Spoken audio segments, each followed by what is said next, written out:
हरे कृष्णा, राधे राधे। देखिए, जब इंसान बच्चा जन्म लेता है तो वो खाली हाथ बंधी मुट्ठी आता है, और उसमें कहते हैं कि इंसान जब जाता है तो हाथ खाली जाता है और लेके आता है तो अपनी तकदीर लेके आता है। जिस समय बच्चे का जन्म होता है उसी समय उसके सुख दुख और सारा तकदीर में उसके लिख जाता है कि कब जन्म हुआ, कब मृत्यु भी उसी समय उसकी निश्चित हो जाती है कि इतने दिन बाद इसकी मृत्यु होगी, है ना।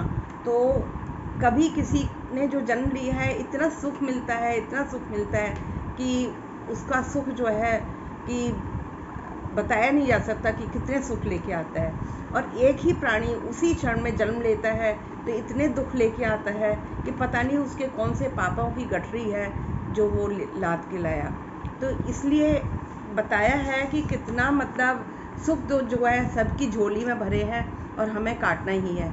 और एक प्यारा सा भजन मेरे गुरुवर सुधांशु जी महाराज का, एक झोली में फूल भरे हैं, एक झोली में कांटे, कोई कारण होगा कि किसी के पास तो इतना सुख है और किसी के पास इतना दुख, तो कोई तो कारण है कि एक इंसान जो है उसी क्षण जन्मा हुआ इतने सुख भोग रहा है और दूसरा ही जो है इतने दुख भोग रहा है। एक झोली में फूल भरे हैं, एक झोली में कांटे रे, कोई कारण होगा। एक झोली में फूल भरे हैं, एक झोली में कांटे रे, कोई कारण होगा। तेरे बस में कुछ भी नहीं, ये तो बांटने वाला बांटे रे, कोई कारण होगा। तेरे बस में कुछ भी नहीं, ये तो बांटने वाला बांटे रे, कोई कारण होगा। ओ कोई कारण होगा, कोई कारण होगा। पहले बनती है तकदीर, फिर बनते हैं शरीर। पहले बनती है तकदीर, फिर बनते हैं शरीर। ये प्रभु की है कारीगरी, तू क्यों है गंभीर। अरे कोई कारण होगा, कोई कारण होगा। एक झोली में फूल भरे हैं, एक झोली में कांटे रे, कोई कारण होगा। कोई कारण होगा। नाग भी डस ले तो मिल जाए किसी को जीवन दान।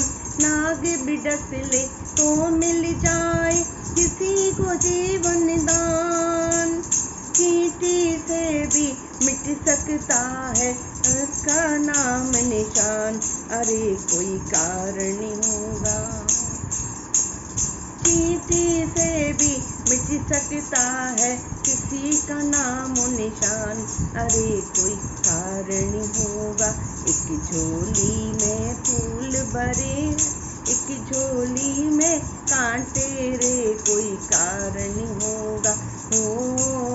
कोई कारण होगा, कोई कारण होगा। धन का बिस्तर मिल जाए पर नींद को तरसे नैन। कई बार ऐसा होता है कि घर में किसी के कोई कमी नहीं होती, सारी सुख सुविधाएं होती हैं, लेकिन फिर भी इंसान को उतने मखमली बिछौने पे भी नींद नहीं आती। और एक जो मजदूरी करता है, रात दिन बोझट होता है, वो अपने घर में झोंपड़ी में जालता है और नीचे ज़मीन पे ही फटे टुकड़े बिछाता है, सो जाता है और बहुत सुकून की और गहरी नींद आती है। तो इसका तो कोई कारण तो होगा ना कि क्यों एक नींद की गोली खा खा के सो रहा है और दूसरा आराम से चैन की नींद सो रहा है। धन का बिस्तर मिल जाए पर नींद को तरसे नैन। धन का बिस्तर मिल जाए पर नींद को तरसे नैन। कांटों पर भी होकर आए किसी के मन को चैन। अरे कोई कारण होगा, कांटों पर भी होकर आए, किसी के मन को चैन। अरे कोई कारण होगा, एक झोली में फूल भरे हैं, एक झोली में कांटे रे। कोई कारण होगा, ओ कोई कारण होगा, कोई कारण होगा। सागर से भी बुझ सकती नहीं कभी किसी की प्यास, सागर से भी बुझ सकती नहीं कभी किसी की प्यास। कभी एक ही बूंद से हो जाती पूर्ण आस। अरे कोई कारण होगा, कभी एक ही बूंद से हो जाती पूर्ण आस। अरे कोई कारण होगा, एक झोली में फूल भरे हैं, एक झोली में कांटे रे। कोई कारण होगा, हाँ कोई कारण होगा, ओ कोई कारण होगा। देखिए कितनी विचित्र माया है भगवान की, कि कर्मों का हिसाब तो हम सबको भोगना ही पड़ेगा। और जो हम इस जन्म में भोगते हैं कोई भी कष्ट या सुख, तो वो हमारा पूर्वार्ध है, पिछले जन्म का। हम जैसी हमने फसल बोई है वैसा ही काटते हैं। कई लोग कहते हैं कि हमने तो कोई इस जन्म में कोई कष्ट वो पाप नहीं किया, फिर भी हमें भगवान दुख दे रहा है। तो ये ज़रूरी नहीं है कि आपने कोई कर्म बुरा नहीं किया तो आपको कष्ट क्यों मिल रहा है, क्योंकि ये आपके पूर्व जन्मों के कर्म हैं जो कि पिछले जन्म में आपके नहीं कट पाए, तो इस जन्म में आपको भोगना ही पड़ेगा। अच्छे फल का अच्छा फल मिलेगा, अच्छे कर्मों का अच्छा फल, अब बुरे कर्मों का बुरा फल। अगर आपने 10 कर्म अच्छे किए हैं और उसमें से 5, तो ये नहीं है कि 10 में से 5 माइनस हो जाएंगे और आपको 5 मिलेंगे, नहीं। 10 का जो है आपको अच्छा फल मिलेगा, 5 का आपको बुरा मिलेगा। तो इसलिए कोशिश करिए कि कभी किसी का दिल ना दुखाएं, कभी कोई जान के कोई बुरे कर्म ना करें। कई बार अनजान में भी किए हुए कर्मों का फल हमें भोगना ही पड़ता है।